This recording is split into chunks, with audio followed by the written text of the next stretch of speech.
La présidente de la Commission européenne, Ursula von der Leyen, fête ses 100 jours de mandat et insiste sur le fait que les États-Unis restent un allié malgré les divergences. Les combats continuent entre les partisans de Bachar al-Assad et les forces de sécurité du nouveau régime. Selon des ONG, au moins 1000 personnes auraient été tuées. Les Groenlandais votent ce mardi lors d'élections générales qui pourraient déterminer l'avenir de l'île dans un contexte marqué par l'intérêt pour le territoire du président américain Donald Trump. Grève surprise ce dimanche à l'aéroport de Hambourg, 24 heures avant un mouvement national qui devrait provoquer l'annulation de plus de 3000 vols à travers le pays.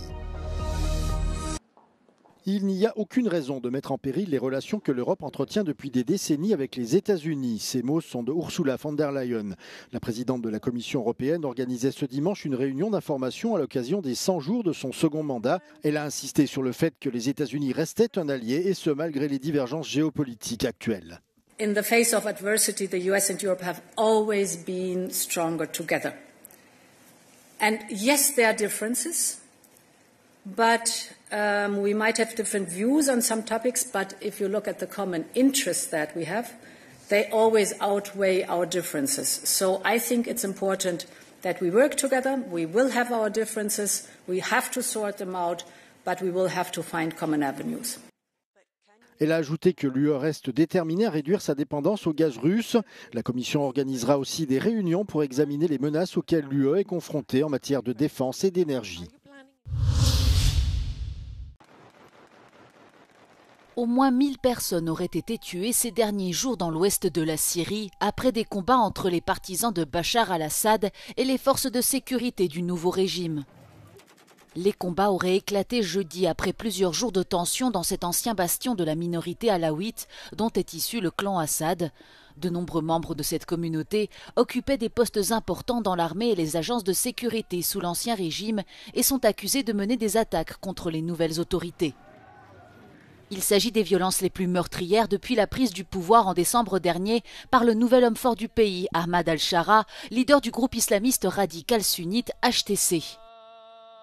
Vendredi, des hommes armés issus de groupes sunnites ont lancé des attaques en représailles contre des membres de la communauté alaouite. Des dizaines de maisons et d'immeubles ont été pillés et leurs occupants tués. La communauté internationale a exhorté toutes les parties à faire preuve de retenue et à respecter les droits de tous les Syriens. Dans un discours donné à la mosquée de Damas ce dimanche, le dirigeant syrien Ahmad al-Shara appelle lui aussi à l'unité nationale.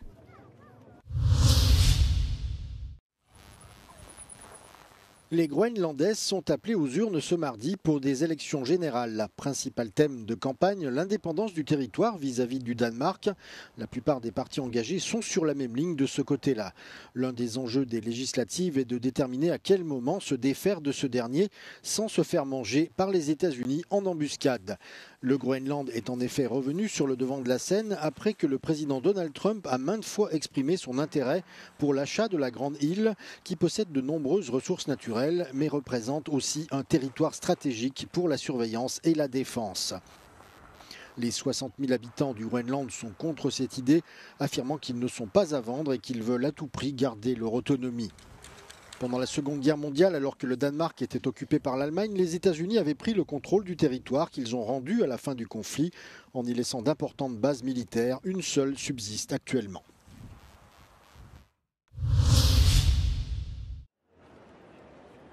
Aucun vol à l'arrivée et au départ de l'aéroport de Hambourg ce dimanche à la suite d'une grève surprise. Ce mouvement a été déclenché un jour avant une grève nationale par le puissant syndicat Verdi. Ce dernier a indiqué que les grèves d'avertissement étaient nécessaires pour améliorer les conditions de travail et obtenir de meilleurs salaires. Sur les quelques 300 vols initialement prévus à l'aéroport de Hambourg, seuls 10 n'ont pas été annulés dans la matinée. Ich frage mich, warum so.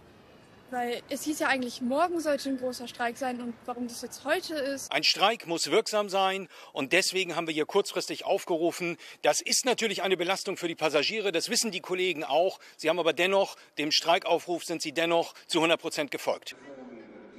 Le syndicat allemand a appelé les employés du secteur de la sécurité aérienne à faire grève pendant toute la journée de lundi. Ce mouvement national dans une douzaine d'aéroports devrait concerner 3400 vols, soit environ 500 000 voyageurs.